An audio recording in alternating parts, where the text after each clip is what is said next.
E estamos aqui com o pastor Edson Romero Marques, nosso querido pastor, que a última participação, pastor, foi mais de um ano atrás, no dia 30, em 30 de agosto do ano passado, de 2022. Então, foi um tempo. Então, o povo pedia, viu? Estava aí, as pessoas solicitando a participação do pastor Romero, porque são bênçãos, né? Assim, as palestras dele, as pregações. Temos um amigo aqui, viu, pastor Edson Romero, Samir, lá de Ponta Grossa, ele está aqui com a gente, ele queria muito vê-lo. E, pastor, que o poder de Deus esteja aqui, seja manifesto através da sua palavra, tá bom, pastor? Muito obrigada por aceitar o convite. Ok. Hoje eu vou compartilhar um tema com vocês e eu espero que seja uma bênção, porque esse tema sempre tem falado muito ao meu coração. Deixa eu ver aqui. Ok. Só um minutinho. Espera só um minuto.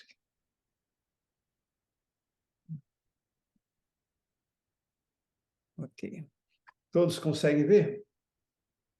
Sim, pastor. Ó, Perfeito. o meu assunto é sobre os olhos, né? Olho, mas não enxergo. Eu sempre admirei demais a nossa capacidade da visão. É uma obra-prima de Deus. Eu sei que os evolucionistas, eles ficam malucos com o olho humano. Inclusive, o próprio Darwin, ele dizia que quando ele pensava como que o olho, ele tentava explicar como o olho humano poderia evoluir, ele disse que passava noites em claro, ele não conseguia chegar a nenhuma conclusão, porque é simplesmente impecável do jeito que é, e qualquer pecinha, qualquer pedacinho que estivesse faltando, o nosso olho não funcionaria. E o nosso olho, ele é espetacular e a gente deveria prestar mais atenção nisso e cuidar bastante, porque você enxergar as coisas é uma benção muito grande, né? O mecanismo do nosso olho, ele é extraordinário. Então, a luz entra pela íris, pela pupila, e ali ela vai lá no fundo da retina, e a retina tem milhões de células, milhões mesmo. Algo tão pequenininho, em cada olho há milhões, milhões de células. E a retina, como vocês podem ver aqui, uma foto dela gigante, né, muito aumentada, mas ela dá espessura de 1/10 de milímetro. Ela é um negócio muito fininho, muito pequenininho. E dizem que se a gente fosse construir um computador e que fizesse as mesmas funções da retina, esse computador teria 40 quilos. Imagine você uma coisa tão milimétrica e tão levezinha que não dá para você mal pesar, e teria que ser aquele peso subatômico para você ver com quanto que pesa uma pelezinha tão fininha, né? Então, imagine você teria que ter algo como um computador de 40 quilos e um outro sistema maior ainda para refrigeração, porque esse computador ele ia consumir 300 watts de energia. Imagine uma lâmpada incandescente de 300 watts acesa, entendeu, na sua cara, e você tendo que refrigerar todo esse calor. Então, e Deus fez isso dessa forma tão maravilhosa.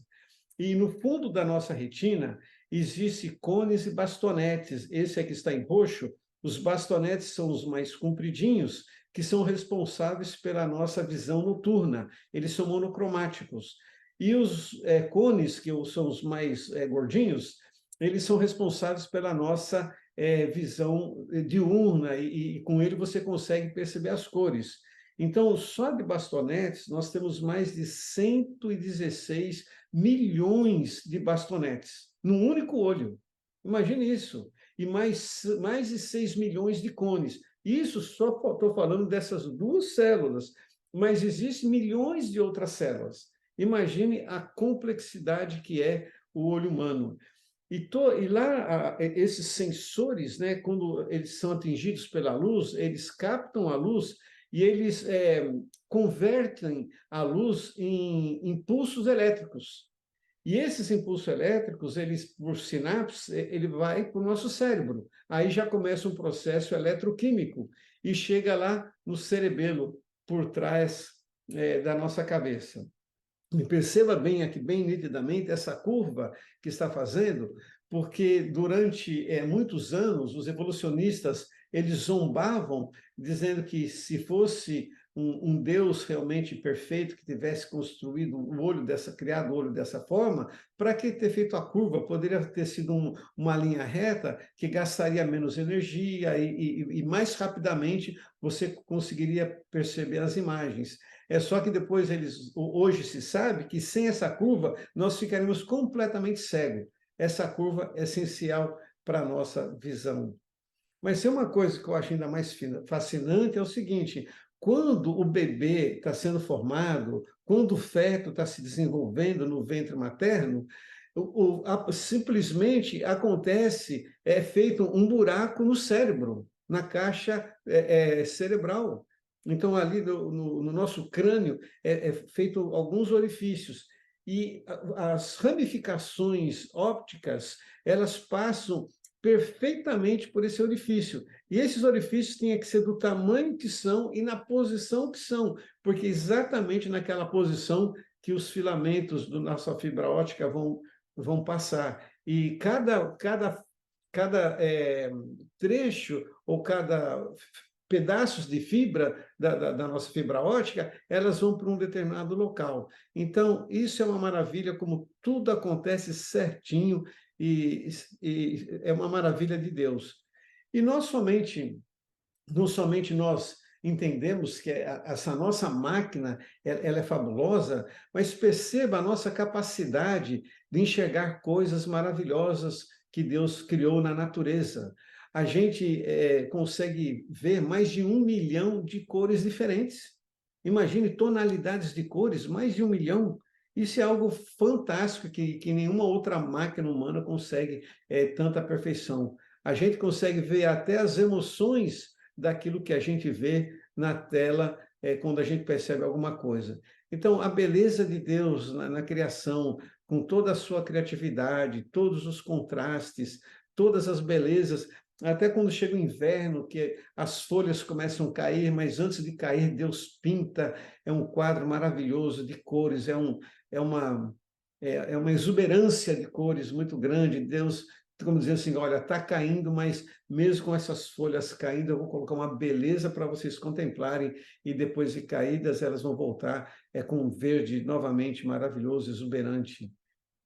E nós podemos contemplar muitas coisas. E eu fico pensando como que seria diferente se nós não pudéssemos ver toda a beleza que existe no mundo. Sabe, a cegueira física é algo assim desafiador. Quando eu estava fazendo pedagogia, lá na nossa faculdade, a professora nos incentivou, era um semestre que nós estávamos tendo aula de ensino para crianças especiais, crianças com deficiências, com algum tipo de handicap. E então, às vezes, ela falava assim: olha, por que vocês não vêm amanhã de muleta? Ou por que vocês não vêm numa cadeira de rodas? Para vocês verem como que sente a pessoa que tem que andar de cadeira de rodas, tem que andar de muletas. Ou então uma pessoa que é autista, ela tem sensibilidade a esse tipo de roupa, então vista essa blusa pelo lado do avesso, para você ver como que isso pinica. Então, essa sensibilidade do autista, assim por diante. A gente poderia e fizemos várias tentativas, e a gente até se deu bem em se colocar no papel de várias pessoas com dificuldades especiais. Mas você tapar os seus olhos, aí é uma angústia muito grande. Quando nós sentamos na sala e com a venda nos olhos, 1 segundo parecia que tinha sido 1 hora. Então, você não consegue se localizar, você parece que não está vendo, não está nem ouvindo direito, porque como você não enxerga, né, essa combinação com aquilo que você vê e aquilo que você ouve, aí como você não está vendo, parece até aquilo que você ouve fica deficiente. Então, é uma angústia muito grande você caminhar no escuro e você ser uma pessoa cega. É só que hoje eu não vou falar sobre esse tipo de cegueira. Eu quero, ou esse tipo de visão, a visão física. A visão física é maravilhosa, mas além da visão física, existe uma outra visão daquilo que a gente pode ver mais ao longe, aquilo que está além daquilo que os nossos olhos físicos conseguem enxergar. Então, sabe quando você fala assim, olha, essa pessoa é uma pessoa de visão, é um visionário, uma visionária, é a pessoa que a visão dela na imaginação, ela vai muito além daquilo que o olho físico consegue perceber. Mas existe essa passagem em Hebreus 11, 27, que eu acho ela assim muito significativa. E diz assim: pela fé, Moisés abandonou o Egito, não ficando amedrontado com a ira do rei, pois permaneceu como quem vê aquele que é invisível. Imagine só, você vê o invisível. Até parece uma contradição, mas perceba o seguinte: é exatamente quando você cai de joelhos diante de Deus, quando você se prostra diante de Deus e você fecha os seus olhos físicos, aí que você consegue enxergar com os olhos da fé, você enxerga o invisível. Por isso que a oração é uma tremenda ferramenta, é uma bênção, é uma oportunidade tão grande que a gente tem. Na realidade, a oração é uma das práticas cristãs mais fáceis, porque ninguém precisa ter palavras especiais, você não tem que fazer um curso, você não tem que ser doutrinado sobre a teologia da oração. Qualquer momento, você abriu a boca, você buscou a pessoa de Deus, você se conectou com Ele, e no mesmo instante, no mesmo segundo, Deus está ali te ouvindo e falando com você. Mas, por outro lado, também é a mais negligenciada. Então, é espantoso como a gente ora muito pouco. Mas quando a gente fecha os olhos físicos e a gente se concentra em Deus, é quando a gente consegue enxergar o invisível. Eu pergunto, você está enxergando o invisível? Faz quanto tempo que você não consegue ver o invisível? Às vezes, alguma tragédia, alguma situação muito forte, uma calamidade, uma enfermidade, uma perda, uma morte, um desemprego, uma tribulação financeira, alguma coisa que de repente tira você do seu chão. E quando você sai depois de uma tragédia, você pode ser uma pessoa mais forte ou mais fraca. Você pode crescer na tragédia ou você pode regredir na sua fé diante de uma tragédia, diante de uma calamidade, diante de um grande desafio na sua vida. Algum tempo atrás, eu li a história de um rapaz chamado Steve Morrison, que ele sofreu um acidente trabalhando no hospital. Ao lidar com um paciente, ele levou uma espetada de uma agulha, e essa agulha, que estava num lugar indevido, ela tinha sido usada num paciente aidético. Isso lá na década de 80, quando a AIDS era 100% letal, não tinha cura. E quando a outra enfermeira percebeu que ele tinha levado aquela picada, né, ela comunicou com a direção do hospital e ele foi chamado e o diretor falou o seguinte: olha, você vai ficar 6 meses afastado e daqui 6 meses a gente vai fazer um outro teste, porque vai levar 6 meses para a doença se manifestar, caso você realmente esteja contaminado. Esse garoto, 18 anos, voltou para sua casa arrasado. Foram os piores 6 meses na vida dele, porque ele não sabia o que fazia, não sabia se podia planejar a vida dele, se não, se ele não se importasse ou deixasse como se nada tivesse acontecendo, ele não tinha nem como esquecer, nem como se preocupar demais, porque ele não tinha o que fazer. Ele ficou lá guardando em ansiedade 6 meses. 6 meses depois, ele fez o exame e o diretor chamou, o diretor do hospital, e falou: realmente você está com AIDS. E aí começou a explicar para ele todos os tratamentos que tinham à disposição dele, né? Mas o garoto, ele saiu da sala do médico, bateu na porta, revoltadíssimo, nem foi para casa, ele foi para as ruas. Ele pensou o seguinte: olha, eu vou aproveitar, já que eu vou morrer, eu vou aproveitar tudo que o mundo tem para oferecer. E ele era um cristão, tinha sido criado dentro de uma igreja cristã, a vida toda, a família dele cristã, e ele ali se desesperou e revoltado com Deus, xingou Deus e saiu ali amaldiçoando a vida e todo mundo que ele via pelo caminho. Ele ficou 3 dias perambulando pelas ruas. Quando ele voltou para sua casa, a secretária eletrônica dele estava abarrotada de mensagens do hospital dizendo: volte para o hospital, urgentemente. Quando ele chegou no hospital, o médico, o diretor do hospital, com um sorriso muito grande, falou para ele: Olha, cara, a gente refez o exame várias e várias vezes. O primeiro foi um falso positivo. Olha, você não tem AIDS, você está completamente curado. Olha, depois daquela experiência, ele, obviamente, ele estava muito feliz com o que tinha acontecido, né? Mas o interessante foi que, antes dele voltar para casa, e depois que ele xingou, se revoltou ali com Deus, antes de voltar, ele fez um pacto com Deus. Falou: Senhor, já que eu vou morrer, eu quero passar os últimos meses da minha vida te servindo. Então, eu quero te servir de algum momento, de alguma forma. Então, o Senhor vai me orientar, porque eu quero dedicar o resto da minha vida, pouca ainda que eu tenho, mas eu quero dedicar para o Senhor. Aí, quando ele voltou para casa, que estava a mensagem e tal, aí depois, quando o médico falou que ele estava curado, sabe, caiu um caminhão das costas dele, né? Um alívio muito grande. Mas você sabe que ele nunca mais enxergou a vida da mesma forma? Então, depois, quando a gente passa por uma situação dessa, você às vezes pode se sentir como se fosse um grande leão, você está mais forte, você se desenvolveu, você se tornou uma pessoa mais resiliente, com mais fé, você olha para você com muito mais esperança, com muito mais força, com muito mais confiança, segurança, porque agora você se enxerga de forma diferente, né, depois dessa calamidade ou desse fato marcante na sua vida. Você adquiriu uma nova visão de você mesmo. Ou então, existe a síndrome do gafanhoto, quando o povo de Israel chegou lá na beira da terra prometida, era só entrar. Entendeu? Deus tinha preparado tudo para eles. Deus falou que ia mandar um exército de vespas, e essas vespas iam destruir os inimigos, eles não iam ter que fazer praticamente nada. Mas quando eles foram lá e viram os gigantes, essa gravura é uma gravura muito antiga, de um livro muito antigo que eu achei na internet, e ela, de repente, não é muito clara, nem muito boa, mas dá para expressar como que os israelitas se sentiram na frente daquelas pessoas, verdadeiros gigantes, e eles se sentiram como se fossem anões. Então, sempre a gente vai ter uma visão ou outra a respeito de nós mesmos.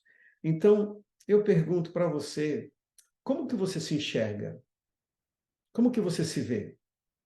Como um leão, um gigante, uma pessoa resiliente, forte, robusta, cheia de fé, cheios de certeza, de segurança, que você vai sair à luta, que você vai vencer, que Deus vai abrir o mar, que Deus vai abrir, vai fazer sair água da rocha, que Deus vai providenciar alimento que vai cair do céu, que Deus vai abrir todas as portas fechadas, que Deus vai iluminar o seu caminho e que de alguma forma você vai vencer. É assim que você se enxerga? Ou você se enxerga de forma não muito confiante, cheio de desânimo, cheio de reclamações, pessimista, não acreditando em nada? Então, hoje eu queria mostrar para vocês um milagre de Jesus, que é um milagre tão diferente de todos os outros milagres que a gente encontra na Bíblia. Porque todos os milagres de Jesus, eles foram feitos, né, de uma única vez. Jesus falava, ele dava ordem, ele tocava e a enfermidade desaparecia. Agora, esse milagre de Jesus, ele teve que repetir, ele teve que fazer em duas etapas. Por que será isso? Ele estava meio esvaziado de poder da primeira vez, não havia muito poder. Por que que ele precisou dar um segundo toque naquele cego? Abra sua Bíblia em Marcos, no capítulo 8, no versículo 22, Marcos 8, 22, nós lemos assim. Todos acharam? Marcos 8, 22. Olha como está na minha Bíblia. Na nova tradução, nova versão transformadora. Diz assim: Quando chegaram a Betsaida, algumas pessoas trouxeram o cego a Jesus e lhe pediram que o tocasse. Ele tomou o cego pela mão e o levou para fora do povoado. Em seguida, cuspiu nos olhos do homem, pôs as mãos sobre ele e perguntou: Vê alguma coisa? Recuperando aos poucos a vista, O homem respondeu: vejo pessoas, mas não as enxergo claramente. Parecem árvores andando. Jesus pôs as mãos sobre os olhos do homem mais uma vez e sua visão ficou completamente restaurada. Ele passou a ver tudo com nitidez. Percebe que Jesus ele teve que tocar uma segunda vez? E às vezes eu fico perguntando, por que Jesus fez assim? Porque ele podia, obviamente, ter curado o homem no primeiro toque, ou nem se ele só desse uma ordem, o homem ficaria curado. Mas ele deu um toque, depois ele teve que dar um segundo toque. De repente, Jesus quisesse nos ensinar, nos dar uma grande lição sobre isso.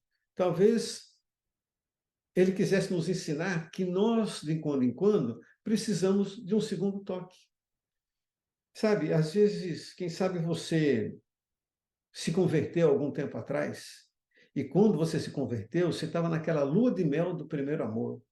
Sabe, o seu coração vibrava com as coisas de Deus, você levava a sério a tua vida espiritual, você queria compartilhar com as pessoas, você estava tão empolgado você queria que todos soubessem que agora você tinha encontrado uma pessoa extraordinária, você estava num novo estilo de vida, algo extraordinário aconteceu na sua vida que você não conseguia não contar, não testemunhar. Quem sabe você já teve na sua vida aquele senso da brevidade da volta de Cristo, achando, confia, Jesus está voltando, e você se preparando, anunciando, orando, desejando que ele realmente voltasse. É só que o tempo vai passando, aí aquele primeiro amor esfriou, o interesse nas coisas espirituais esfriaram, de repente hoje você já não percebe, ou você não tem tanta consciência de que a volta de Cristo pode ser a qualquer momento. Talvez, quem sabe, um dia você já tenha sido, quando você foi tocado pela primeira vez, você acreditava que poderia fazer a diferença na vida das pessoas. Você achava que na sua família, nos seus amigos, no seu local de trabalho, de estudo, onde no mundo ao seu redor, você tinha aquela crença que Deus ia usar você e você ia fazer a diferença na vida das pessoas, a ponto assim, de ser uma diferença marcante, que a sua presença ali ia ser um grande diferencial. Você acreditava nisso. Aí o tempo foi passando e você simplesmente deixou de acreditar, não acredita mais que você pode fazer qualquer diferença na vida dos outros. De repente você olha para você mesmo e você nem consegue ver qualquer diferença na sua vida. De repente você está precisando de um segundo toque, de repente eu estou precisando de um segundo toque. De repente, Jesus precisa te dar um segundo toque para você começar a ver as coisas como você via antigamente, ou dar, na realidade, uma visão totalmente nova, diferente da sua vida, da sua pessoa. Talvez você investiu no relacionamento. Eu vi a Zina falando sobre alguns problemas conjugais, né? É tão triste quando vê as pessoas passando por um divórcio. De repente, você um dia apostou tanto nesse relacionamento, você acreditou que ficaria com essa pessoa o resto da vida, você se entregou, você se doou grandemente. Aí, de repente, do nada, essa pessoa chega e fala assim: olha, não te quero mais. Não simplesmente vai embora. Ela arrumou uma outra pessoa. De repente, em pouco tempo, você vê ele ou ela já montando ou criando, estabelecendo uma nova família, como se todos aqueles anos que ele teve com você não valesse nada.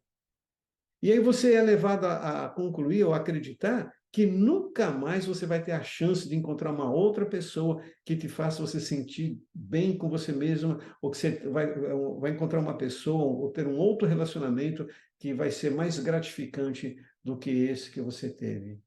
Se esse é teu caso, quem sabe Jesus precisa te dar um segundo toque para que você possa ter uma nova visão sobre você mesmo e as possibilidades que Deus tem para você.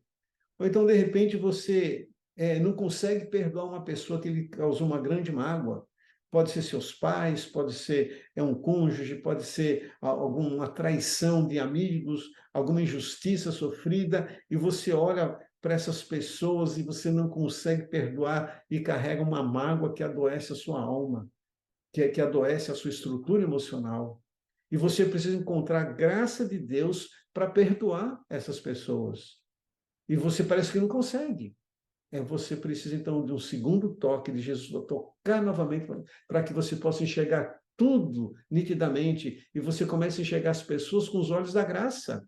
Me percebe, como diz lá em São Mateus, a parábola do servo compassivo, a sua dívida com Deus é muito, mas muito maior do que a dívida que qualquer pessoa tem com você, não importa o que ela tenha feito. Mas com a graça que Cristo fez abundar no seu coração, você vai conseguir perdoar essa pessoa, mesmo que seja a maior crápula deste mundo, você vai conseguir perdoar, porque a graça de Cristo te tocou, Jesus te tocou uma segunda vez, e agora você enxerga as pessoas como Jesus enxerga. Sabe? Muitas vezes você pode dizer assim, olha, pastor, eu enxergo muito bem, eu não tenho problema de visão, mas tem uma advertência para nós, lá da igreja de Laodiceia, em Apocalipse 3:17, que Deus nos advertindo diz o seguinte: olha, você diz que é rico, que estou bem de vida, que não preciso de nada, mas você não sabe que é infeliz, sim, você é miserável, você é pobre, você é o quê? Cego e nu. Você é tão cego que não consegue enxergar a sua nudez, e tão cego que você é. Então, meus queridos, eu pergunto, quanto que vocês enxergam? Como que você enxerga a si mesmo? Como você enxerga as pessoas ao redor? Como que você enxerga a pessoa de Deus? Como você se enxerga diante dos desafios da vida, diante da crise que você está passando? Como você enxerga as outras pessoas que lhe causaram tão mal, tanto mal? Como que você consegue enxergar todos esses aspectos da sua vida? Como você enxerga o fato de Deus não ter atendido às suas orações ainda? Você pede, insiste e parece que ele não te ouve, parece que ele está distante ou ele virou o rosto contra você. Como que você se enxerga? Sabe, um dia quando Jesus estava passando por Jericó e um cego começou a clamar: Jesus Cristo, filho de Davi, tenha misericórdia de mim. E todo mundo falava para ele: cala a boca, porque o cego é um miserável, o cego é um maldito de Deus. E mandaram ele calar a boca, mas quanto mais eles mandavam ele calar a boca, ele gritava mais alto: Jesus Cristo, filho de Davi, tenha misericórdia de mim. E Jesus, ele nunca deixa de ouvir alguém que clama do jeito que aquele cego clamou. E Jesus falou assim: olha, chame esse cego. E ele então largou tudo que tinha para trás e veio correndo na direção de Jesus. E Jesus chegou, olhou para ele e disse: olha, a pergunta mais é, aparentemente incoerente do mundo, né? E disse assim: o que você quer que eu lhe faça? Porque ele falou: tenha misericórdia de mim. Então ele não gritou lá: Jesus, me cura minha sede. Ele falou assim: tenha compaixão de mim. Então, de que forma você quer que eu tenha compaixão de você? Aquele cego, ele podia pedir uma bengala nova, ele podia pedir um manto novo, que ele passava frio à noite, ele podia pedir um cão adestrado para conduzi-lo pelas ruas em segurança, ele podia pedir uma casa, podia pedir um cuidador de cegos. Ele foi, sabe, na ferida, ele foi no âmago do seu problema. E ele falou assim: Senhor, que eu veja. Sabe, às vezes, quando nós caímos em pecado, o diabo tenta colocar desânimo na nossa mente, e quando a gente vai orar, ele vai dizer o seguinte: deixa de ser hipócrita. Você faz tudo isso, depois você tem a cara de pau de querer falar com Deus e orar a Deus. Você é pecador, e ele começa a jogar todos os seus pecados diante da sua mente. Mas é num instante como esse que você tem que clamar mais alto que o diabo: Jesus Cristo, filho de Davi, tenha misericórdia de mim. Se de repente pessoas que estão lhe fazendo mal, se de repente circunstâncias da vida estão dizendo: cale a boca, cada vez que você quer clamar a Deus, é como se você ouvisse alguém dizendo: você não merece, cala a boca, isso não vai dar certo, cala a boca. E é nesse instante que você tem que clamar cada vez mais alto: Jesus Cristo, filho de Davi, tenha misericórdia de mim. E Jesus, ele vai atender o seu pedido e ele vai chegar e vai perguntar para você: meu filho, minha filha, o que você quer que eu lhe faça? No meio de todas as suas necessidades, eu acredito que nenhuma delas é tão preeminente como essa, tão prioritária como essa. Senhor, que eu veja. Porque se você ver as coisas do jeito que Jesus vê, os seus pedidos serão diferentes. De repente, você nem vai pedir para ser curado. De repente, você nem vai pedir para que o emprego dê certo. De repente, você nem vai pedir para conseguir vender alguma propriedade. De repente, você não vai pedir nada mais disso. Se de repente seus pedidos serão totalmente outros. Ou pode ser até que sejam os mesmos pedidos com mais ênfase, dentro agora de uma nova perspectiva. Eu não sei. Mas a coisa mais prioritária é você chegar para Jesus e falar assim: Senhor, que eu veja. Porque se você enxergar os planos de Deus como ele enxerga, se você olhar para você mesmo como Deus olha, como se você olhar para as pessoas como Deus olha, se você olhar para a vida, para as circunstâncias como Jesus olha, eu tenho certeza que a sua perspectiva de tudo vai mudar. Por isso que, de quando em quando, a gente precisa mais do que um segundo toque. É um terceiro, é um quarto, é um quinto, é um milionésimo toque. Todos os dias a gente pode pedir para Jesus: Senhor, toque meus olhos, para que eu veja. Qual é a tua vontade para a minha vida? O que o Senhor espera de mim? Como que eu posso vencer? Me mostre o caminho, Senhor. Está escuro, eu não consigo enxergar. Abra os meus olhos, Senhor, para que eu enxergue. Eu estou no teu caminho, Senhor, estou fazendo a tua vontade. Será que eu estou enxergando exatamente? É com essa pessoa que eu devo tomar uma decisão? Será que é nessa cidade que eu devo morar? Será que é nesse trabalho que eu devo entrar? Será, Senhor, que é nesse projeto que eu deveria colocar minhas energias? Me ajuda a ver, Senhor, me ajude a enxergar. E Deus com certeza vai te tocar novamente. E você não vai ver árvores como homens andando.